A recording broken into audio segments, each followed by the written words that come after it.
Application के अंतर्गत हम जो सेकंड चैप्टर है आपका, वो है आपका ऑपरेटिंग सिस्टम। ठीक है, तो कंप्यूटर के दो ही पार्ट्स होते हैं, एक होता है आपका हार्डवेयर पार्ट और दूसरा होता है आपका सॉफ्टवेयर पार्ट। हार्डवेयर पार्ट वो पार्ट होता है जैसे आपके कीबोर्ड है, माउस है, मॉनिटर है, सीपीयू है, कैबिनेट है, जिनको यूजर टच कर सकता है, महसूस कर सकता है, वो पार्ट कहलाता है आपका हार्डवेयर पार्ट। सॉफ्टवेयर पार्ट वो पार्ट होता है जिसको कंप्यूटर टच तो नहीं कर सकता है, बट उसको वो फील कर सकता है, उसको वो देख सकता है। ठीक है, तो वो आते हैं सिस्टम सॉफ्टवेयर के अंतर्गत। तो सिस्टम सॉफ्टवेयर हम आपको इसको डिटेल में पढ़ाएंगे कि आपका ये जो सॉफ्टवेयर है, ये सॉफ्टवेयर कितने तरीके के होते हैं। और आज का जो हमारा चैप्टर है ऑपरेटिंग सिस्टम, वो किस सॉफ्टवेयर के अंतर्गत आता है। तो ये जो आपका सॉफ्टवेयर है, इसमें 3 तरह के सॉफ्टवेयर होते हैं। एक होता है सिस्टम सॉफ्टवेयर, दूसरा होता है आपका एप्लीकेशन सॉफ्टवेयर, तीसरा होता है यूटिलिटी सॉफ्टवेयर। तो आज के इस चैप्टर में हम पढ़ेंगे हम सिस्टम सॉफ्टवेयर के बारे में। और सिस्टम सॉफ्टवेयर ये आपका है सेकंड चैप्टर, जिसके अंदर सिस्टम सॉफ्टवेयर के अंदर कौन सा सॉफ्टवेयर आता है, वो आता है हमारा ऑपरेटिंग सिस्टम। ये ऑपरेटिंग सिस्टम क्या है, कैसे काम करता है और कंप्यूटर में इनका मेन वर्क क्या होता है। तो ऑपरेटिंग सिस्टम हमारा क्या है, किस सॉफ्टवेयर के अंतर्गत आता है, सिस्टम सॉफ्टवेयर के अंतर्गत। ठीक है, तो अब चलते हैं हम ऑपरेटिंग सिस्टम के बारे में थोड़ा सा समझते हैं। ठीक है, दूसरा आता है आपका कि definition of an operating system. इसकी डेफिनेशन क्या है, ठीक है, इसकी परिभाषा क्या, ऑपरेटिंग सिस्टम क्या काम करता है। तो an operating system is a system software that manage all the resources. अब रिसोर्सेज में आता है आपका जैसे प्रिंटर है, स्कैनर है आपके, ठीक है, तो अगर आपका ये सारी चीज़ें लगे, उन सबको मैनेज करता है। ऑफ द कंप्यूटिंग डिवाइसेज, और साथ में कीबोर्ड, माउस, मॉनिटर सभी को ये मैनेज करता है। दूसरा, act as a interface between, और किस तरीके से वर्क करता है, एक सॉफ्टवेयर और हार्डवेयर के बीच में, यानी सॉफ्टवेयर और हार्डवेयर के बीच में एक मीडिएटर की तरह काम करता है। तीसरा, manage all the overall resources. Resources में मैंने क्या कहा, प्रिंटर है, माइक है, स्पीकर्स है, and operation of the computer, और कंप्यूटर की सभी चीज़ों को ये मैनेज करता है ना, कीबोर्ड, माउस, मॉनिटर वगैरह, control and monitor the execution all other program that reside in the computer. Computer के अंदर जितने भी प्रोग्राम चल रहे हैं, उन सभी को ये एग्जीक्यूट करता है। बिना ऑपरेटिंग सिस्टम के आप किसी भी एप्लीकेशन पे काम नहीं कर सकते हैं। ठीक है, फिर आता है कि which also include application program and other system software of the computer. Example of operating system, Windows, Linux, Mac, Android, iOS, है ना। देखिए इसमें मोबाइल का भी दे रखा है और आपके लैपटॉप, डेस्कटॉप के भी ऑपरेटिंग है। तो ये जो ऑपरेटिंग सिस्टम है, बिना ऑपरेटिंग सिस्टम का आप किसी भी एप्लीकेशन प्रोग्राम पर काम नहीं कर सकते। As a like of Facebook, WhatsApp, calculator, Google, Word, Excel, PowerPoint, ये सब आपके एप्लीकेशन सॉफ्टवेयर हैं। तो बिना आप किसी भी ऑपरेटिंग सिस्टम के आप इनके काम नहीं कर सकते हैं। नेक्स्ट आता है कि what is an operating system use for.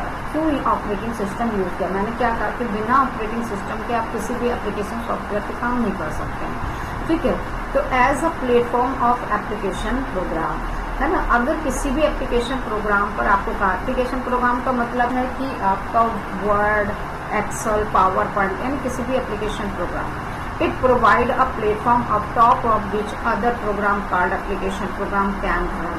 ठीक है, तो बिना ऑपरेटिंग सिस्टम के आप किसी भी एप्लीकेशन प्रोग्राम को रन नहीं करा सकते। जैसे आप मोबाइल खोलते हो तो छोटे छोटे आइकन्स आते हैं, सारे इनपुट और आउटपुट डिवाइसेस को भी मैनेज करता है, ठीक है, ट्रांसलेट भी करता है और रिसोर्सेज को मैनेज करता है। मैनेजमेंट देखिए, मेमोरी मैनेजमेंट करता है, मॉनिटर को भी मैनेज करता है, कीबोर्ड, प्रिंटर मैनेजमेंट, सभी चीज़ों को ये बिना इसके कोई भी काम, आपका कोई भी डिवाइसेस काम नहीं करता है।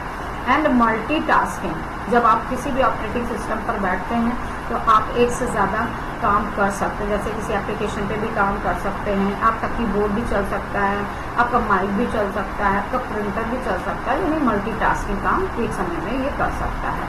ठीक है, मैनेज मेमोरी एंड फाइल्स, सभी फाइलों को सब नेम देता है। साथ ही साथ मेमोरी में जितने भी आप डेटा, आप उसको इन्फॉर्मेशन देते हो, उसको अपनी लैंग्वेज में चेंज करके उनको स्टोर करता है। है ना, तो उसकी मेमोरी में जो भी आपकी सेकेंडरी मेमोरी है उनमें वो स्टोर करता है। तो ये सारे काम मेरा ऑपरेटिंग सिस्टम करता है। नेक्स्ट आते हैं कि टाइप्स ऑफ ऑपरेटिंग सिस्टम। देखिए मैंने यहाँ पर आपको टाइप ऑफ ऑपरेटिंग सिस्टम में मेन मैंने लिखे मैंने 10 को डिस्क्राइब किया, बट मैंने मेन 5 ऑपरेटिंग सिस्टम के बारे में आपको यहाँ पर दिया हुआ है। देखिए टाइप्स ऑफ ऑपरेटिंग सिस्टम, कितने टाइप के ऑपरेटिंग, तो जगह के अकॉर्डिंग, वर्क के अकॉर्डिंग आपके ऑपरेटिंग सिस्टम। एक होता है आपका batch operating system, multi programming operating system, multi processing operating, multi tasking operating system and real time operating system. अब हम इनको डिटेल में समझते हैं कि ये ऑपरेटिंग सिस्टम क्या है। तो नेक्स्ट आते हैं हम, पहला आता है बैच ऑपरेटिंग सिस्टम। क्या लिखा है, अब batch operating system is a type of operating system that does not interact with the computer directly. यानी जो बैच ऑपरेटिंग सिस्टम है ये डायरेक्टली आपके सीपीयू से इंटरैक्ट नहीं होता है। इसको किसी न किसी कह सकते हैं कि इसको मीडिएटर की रिक्वायरमेंट होती है। तो ऑपरेटर कह सकते हैं कि किसी ऑपरेटर की रिक्वायरमेंट, और ऑपरेटर की मदद से ये सभी बैच फाइलों को सीपीयू को देता है कि सीपीयू उसको अपने प्रोसेसिंग करे। दिस ऑपरेटर, देखिए ऑपरेटर की मदद से देता है। who takes similar job having the same requirement and group them into the batches, जैसे बैचेस में बैच 1, बैच 2, बैच 3, तो ये बैचेस को जो है ऑपरेटर जो है ऑपरेट करने के लिए सीपीयू को देता है। दूसरा आता है टाइम शेयरिंग ऑपरेटिंग सिस्टम। देखिए टाइम शेयरिंग ऑपरेटिंग सिस्टम क्या होते हैं कि आपके ऑपरेटिंग सिस्टम से सारे रिसोर्सेज लगा देते हैं और एक समय पे सारे काम करा लेते हैं, जैसे प्रिंटर, है ना। The time sharing operating system is a type of operation that allow many user, बहुत सारे यूजर बैठकर एक ही प्रिंटर से प्रिंट आउट निकाल सकते हैं, स्कैन कर सकते हैं, है ना, फैक्स मशीन से फैक्स निकाल सकते हैं। तो उससे computer resources maximize utilization of the resources, और बहुत सारे यूजर एक ही प्रिंटर से सारा काम कर सकते हैं।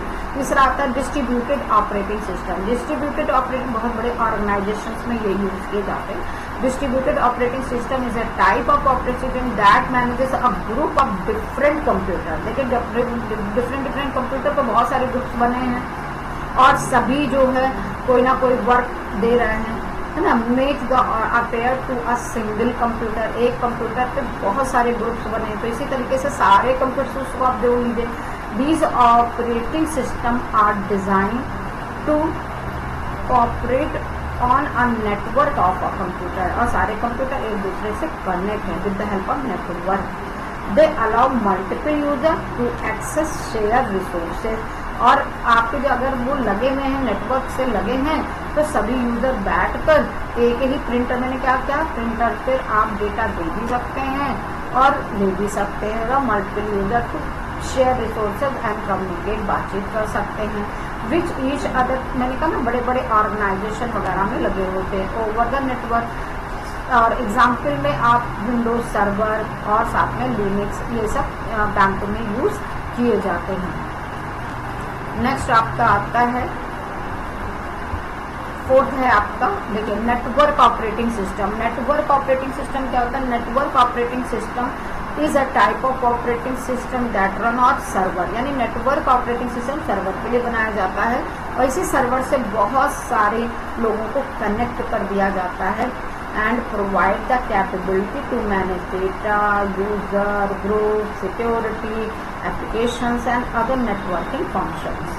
ठीक है, तो नेटवर्क ऑपरेटिंग सिस्टम आ जाता है। फिर आता है आपका रियल टाइम ऑपरेटिंग सिस्टम। ये बड़े बड़े मैंने कहा था रियल टाइम ऑपरेटिंग सिस्टम कहाँ यूज होते हैं, न्यूक्लियर पावर स्टेशन, जहाँ से रॉकेट, लड़ाकू विमान, है ना, रिसर्च सेंटर्स, यहाँ पर ये यूज़ किए जाते हैं रियल टाइम ऑपरेटिंग। और इनमें समय को कोई भी यूज़र चेंज नहीं, अगर समय को एक बार फिक्स कर दिया तो समय को आप चेंज नहीं कर सकते हैं। The real time operating system is a type of operating system that serve real time, देखिए नाम है real time, clear, system that the time interval required the process and respond to input in a very small. These operating system are designed to respond to event in the real time. Real time पर ही ये पूरा operating system आपके real time पर manage है। फिर आता है multi processing operating system. Multi processing क्या होता है, एक ही सिस्टम में बहुत सारे प्रोसेसर आपके सीपीयू लगे हैं और एक साथ वो काम करते हैं, तो ऐसे ऑपरेटिंग सिस्टम को जो मैनेज करते हैं उनको कहते हैं multi processor operating system are used in operating system to boost the performance of multiple CPU within a single computer. एक ही इस कंप्यूटर में बहुत सारे सीपीयू लगे होते हैं, और जब बहुत सारे सीपीयू को ये कैसे मैनेज करता है, वहाँ पर कौन से ऑपरेटिंग सिस्टम लगे होते हैं, मल्टी प्रोसेसिंग ऑपरेटिंग सिस्टम, ठीक है। और सिर्फ साथ में काम, ये रिसर्च सेंटर्स वगैरह में यूज किए जाते हैं। फिर नेक्स्ट आता है सिंगल यूजर ऑपरेटिंग सिस्टम। इस पर एक ही यूजर एक समय पर एक ही काम कर सकता है, जैसे सिंगल यूजर ऑपरेटिंग। और सबसे अच्छा उदाहरण इसका आप डॉस का ले सकते हैं, या एप्पल का मैक भी बता रहे हैं तो आप ले सकते हैं। मल्टी यूजर ऑपरेटिंग सिस्टम में आप विंडोज ले सकते हैं, और लिनक्स ऑपरेटिंग सिस्टम भी आपका मल्टी यूजर ऑपरेटिंग सिस्टम है। एक समय पर एक से ज़्यादा यूजर आप इस पर बैठकर काम कर सकते हैं, जिसमें आप विंडोज का भी नाम ले सकते हैं और लिनक्स और यूनिक्स ऑपरेटिंग सिस्टम का भी नाम ले सकते हैं। तीसरा आता है, नवा आता है आपका एम्बेडेड ऑपरेटिंग सिस्टम। ये क्या होते हैं, ये आपके मोबाइल में होते हैं, ठीक है। मोबाइल में जब मोबाइल को बनाया जाता है तभी ये ऑपरेटिंग सिस्टम उसके अंदर इनबिल्ड कर दिया जाता है। तो ये आते हैं embedded operating system are design to run on the device which limited resources such as smartphone, wearable devices and household applications. Example include Google Android and Apple iOS. तो एंड्रॉयड आप ऑपरेटिंग सिस्टम यूज़ करते हैं या आप अपने mobile वगैरह में use करते ही हैं, तो ये है एम्बेडेड ऑपरेटिंग सिस्टम। तो नेक्स्ट आता है क्लस्टर ऑपरेटिंग। ये भी बड़े ऑर्गेनाइजेशंस में यूज होते हैं। ये गुच्छे में, मतलब क्लस्टर में सोचते हैं कि गुच्छे होते हैं। Cluster operating system are design to run on a group of computer. तो जो आपके बड़े बड़े ऑर्गेनाइजेशंस होते हैं वहाँ पर ये एक साथ काम करते हैं, और they are use for the high performance computer and application that require high availability and reliability. Example include Rocks, cluster, distribution, ठीक है। तो ये इतने टाइप के ऑपरेटिंग सिस्टम आपने देखे हैं, ठीक है। तो ये है आपका ऑपरेटिंग